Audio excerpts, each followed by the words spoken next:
பெரியவா சரணம். இந்த வருஷம் பெரியவா ஜெயந்தி நம்ம ஆத்தில் பிரமாதமாக பெரியவா நடத்தி கொடுத்தார். பெரியவா கிருப்பையில் ஜாம்னு 3 நாளைக்கு 3 விதமான அலங்காரம் நடந்தது.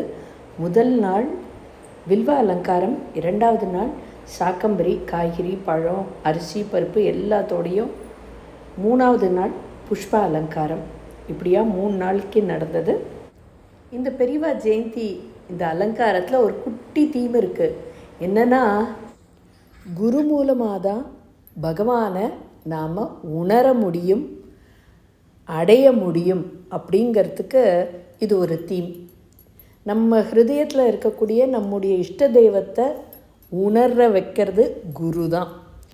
பிள்ளையாராக இருக்கலாம், முருகனாக இருக்கலாம், கிருஷ்ணனாக இருக்கலாம், குருவாயூரப்பனாக இருக்கலாம், இல்லை சிவனாக இருக்கலாம், அம்பாளாக இருக்கலாம், முருகனாக இருக்கலாம்.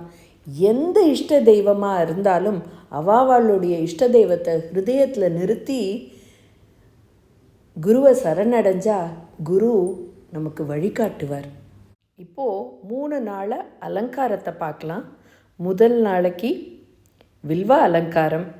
வில்வமும் பெரியவாக்கு ருத்ராட்ச மாலையினால் அலங்காரம்.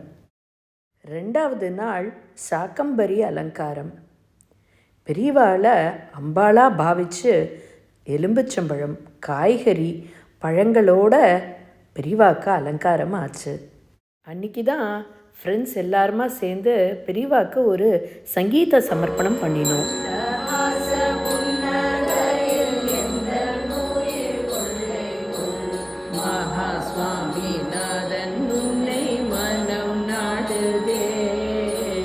மந்தஹாச புன்னகையில் எந்த நுயிர் கொள்ளை கொள்ளும் மகா சுவாமிநாதன் உன்னை மனம் நாடுதே.